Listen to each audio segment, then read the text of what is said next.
Olá, estamos aqui nesta segunda-feira, dia 15 de junho, e vamos estar conversando aqui com o nosso convidado, professor Jerônimo Freire,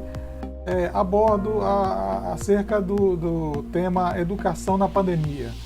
O que estamos visualizando em termos de presente e futuro para a solução desse problema inesperado neste século? Vamos ver algumas cenas, as melhores cenas desse bate-papo que tivemos ao vivo aqui no Instagram.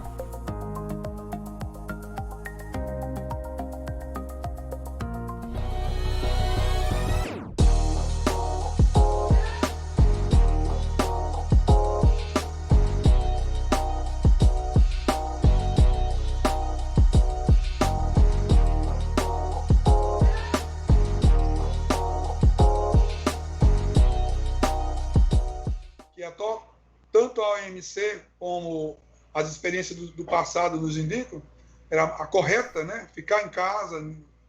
E a escola, você sabe que a escola é um local de aglomeração. A escola é um local de aproximação, e grande aproximação, principalmente com as crianças, né? Crianças com as tias, né? Os professores, né? Essa aproximação, lógico, poderia ocasionar um resultado extremamente negativo, né?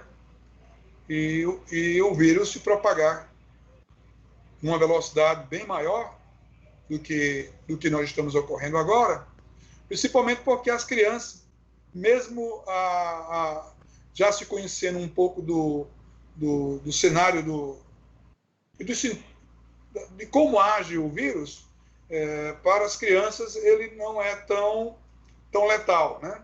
Já se sabe que o vírus, ele passa, a letalidade dele é maior em pessoas de maior idade, né? Principalmente os idosos, né? Então, realmente é preocupante. Principalmente aqueles professores acima de 50 anos, realmente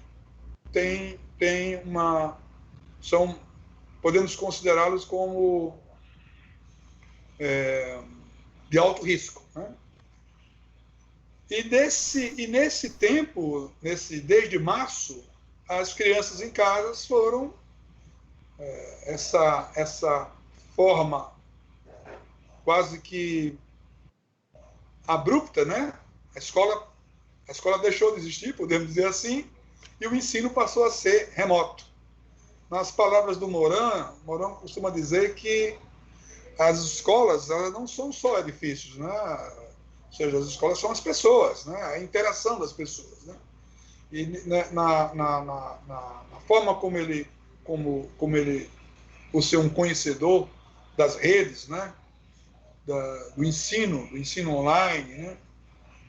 A gente observa que o que já vinha acontecendo na escola e até mesmo no trabalho, o teletrabalho, né?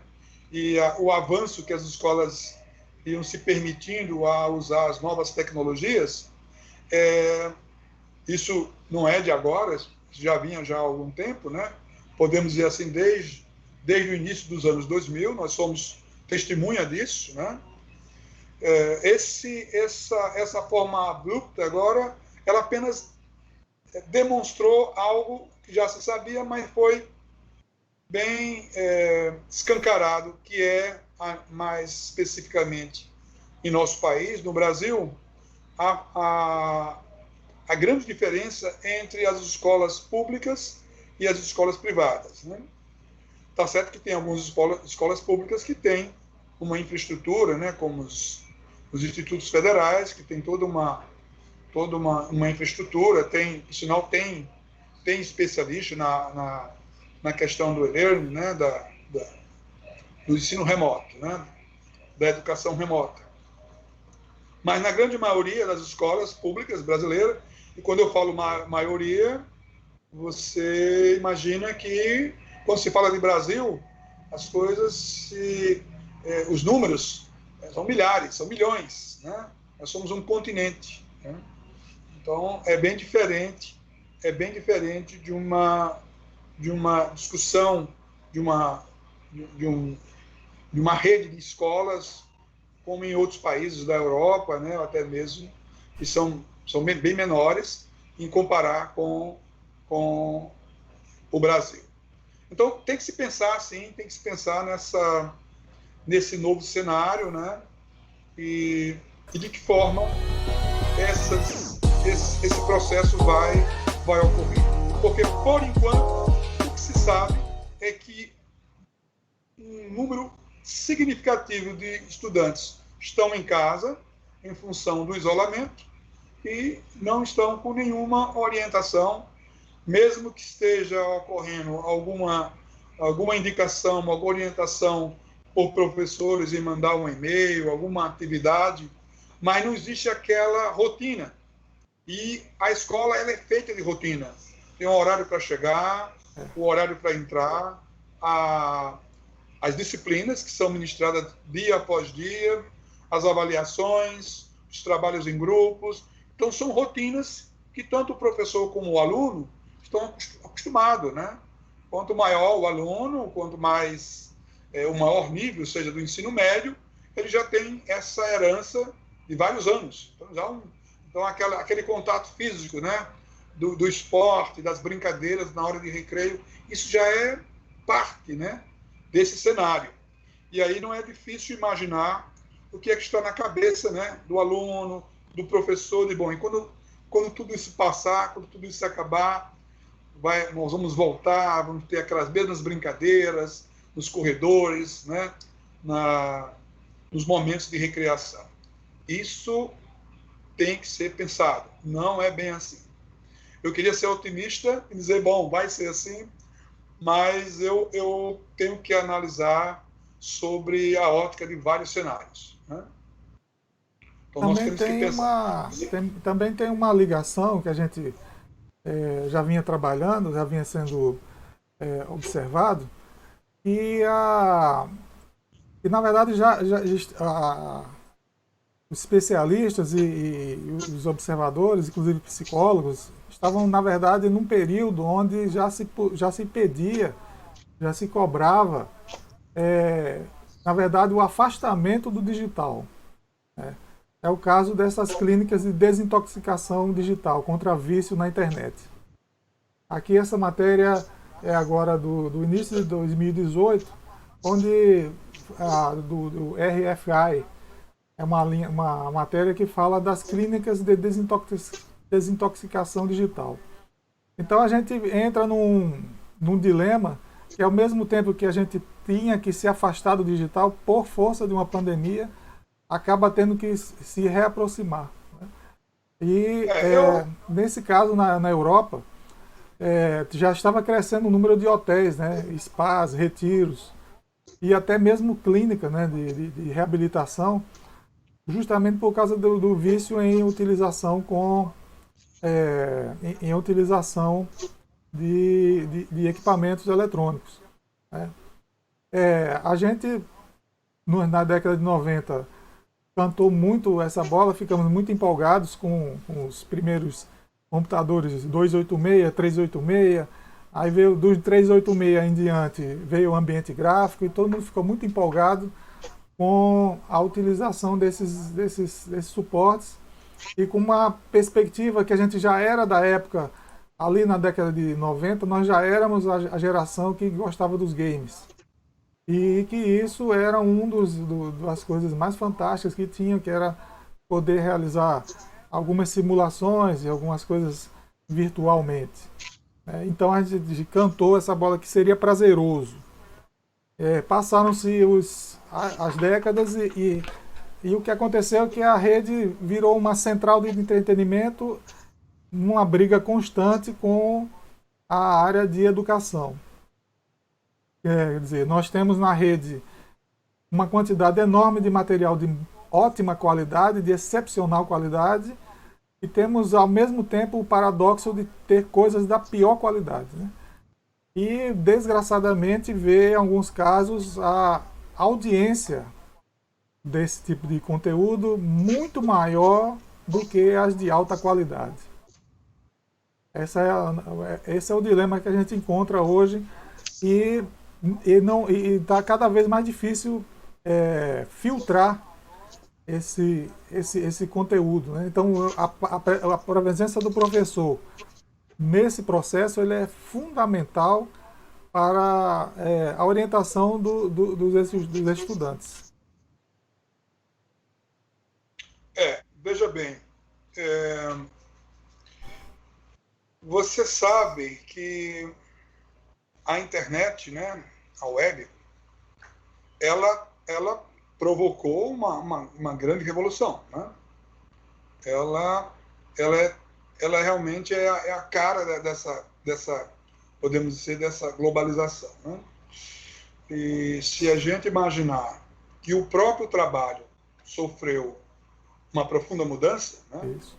Por exemplo, eu acredito que aquelas empresas que, por força da pandemia, colocou a grande maioria dos seus funcionários para trabalhar em home office em casa, e se ela perceber que com isso aí o rendimento foi bem melhor, se ela perceber que com isso teve mais lucro, isso é uma situação que eu acredito que não voltará a acontecer nos moldes antigos, né? Isso vai ser repensado. Isso nós estamos falando aí no teletrabalho, né? Eu vou ser sincero, nos últimos dias eu tive que passar por uma consulta médica e eu fui consultado pela telemedicina, né? Foi via online. Eu conversei com o meu médico, né, sobre o meu problema, passei via WhatsApp os exames que eu realizei, ele avaliou, conversou comigo. Então, imagina, né? Quantas vezes eu já tive que marcar uma consulta e por uma razão eu vi que não ia chegar e acabei não indo à consulta, faltando a consulta. E hoje em dia eu imagino que no futuro a clínica deverá dar a opção a você se você quer ir pessoalmente, presencialmente, participar da consulta, ou se o médico, de uma certa forma, disser, não, essa consulta tem que ser presencial, porque eu preciso fazer algumas avaliações presenciais. Não há uma necessidade. Mas se for só uma conversa para uma tomada de decisão, de diagnóstico, ele vai dizer, bom, não é necessário você se deslocar aí 5, 6 quilômetros, fique em casa e eu vou conversar com você, porque essa conversa vai se dar aqui, ó, nesse cenário aqui remoto, né? Então, aí, se a gente imaginar uma mudança no trabalho, a mudança na educação, a meu ver, ela deverá existir, não há dúvida. Mesmo sabendo que nas últimas décadas isso já vinha acontecendo. Não vamos esquecer que isso já vinha acontecendo. A coisa agora acelerou. Mas a pergunta que se faz é, se isso acelerou, como é que está acontecendo agora na grande maioria? Porque não adianta eu pegar casos isolados, casos de sucesso, e querer generalizar isso. Isso não vai fazer nenhum sentido. Eu estou falando de escolas ligadas aos municípios, né, brasileiros, né, lá na região norte, na região nordeste, né, escolas rurais, escolas. Então, essas escolas estão praticamente há 3 meses sem aula. Então, que medidas tomadas a partir do momento que o governo tomar a decisão de vamos retornar às aulas?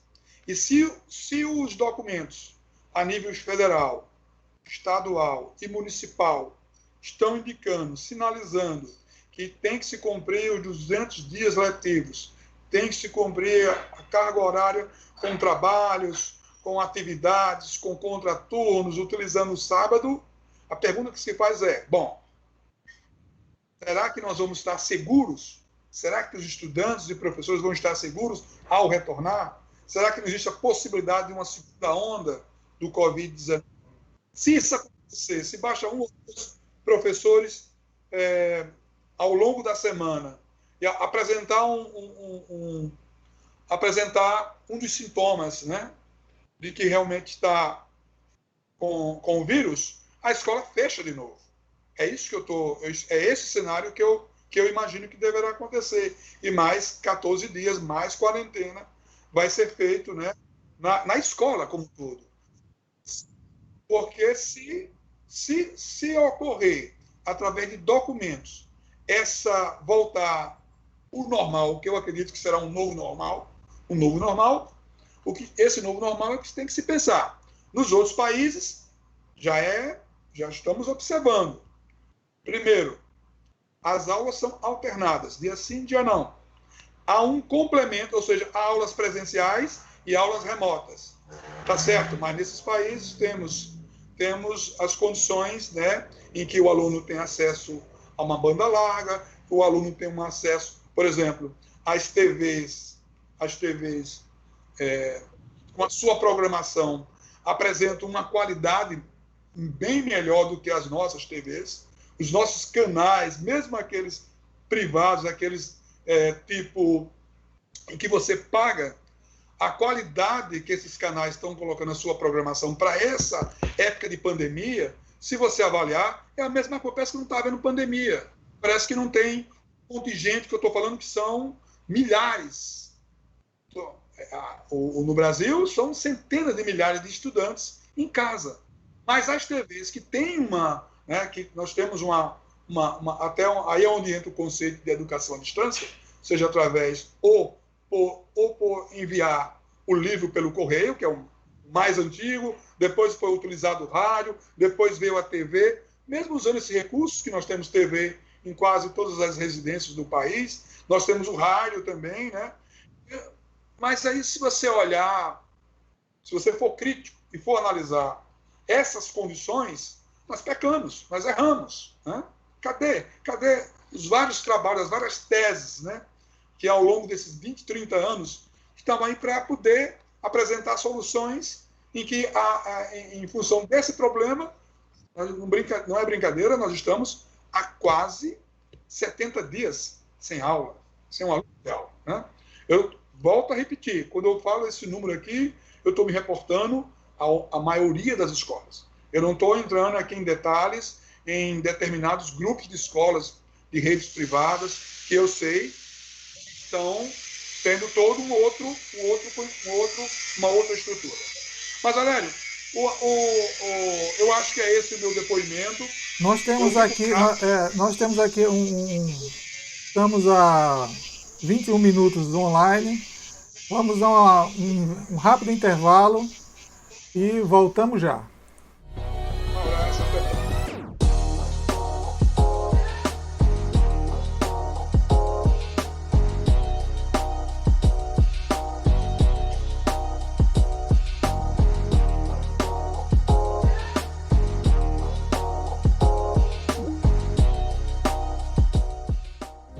Estávamos aqui conversando com o professor Jerônimo Freire sobre a educação em tempos de pandemia. E nesse debate nós estávamos exatamente discutindo essa variedade toda de necessidade de discussão sobre a educação. Inclusive, o que mais acontece é que a educação infantil, a educação do ensino fundamental, o ensino médio e o nível universitário são discussões independentes. Elas têm necessidades específicas e desafios específicos. Não podemos tratar o ensino infantil como sendo o ensino fundamental ou mesmo o ensino universitário.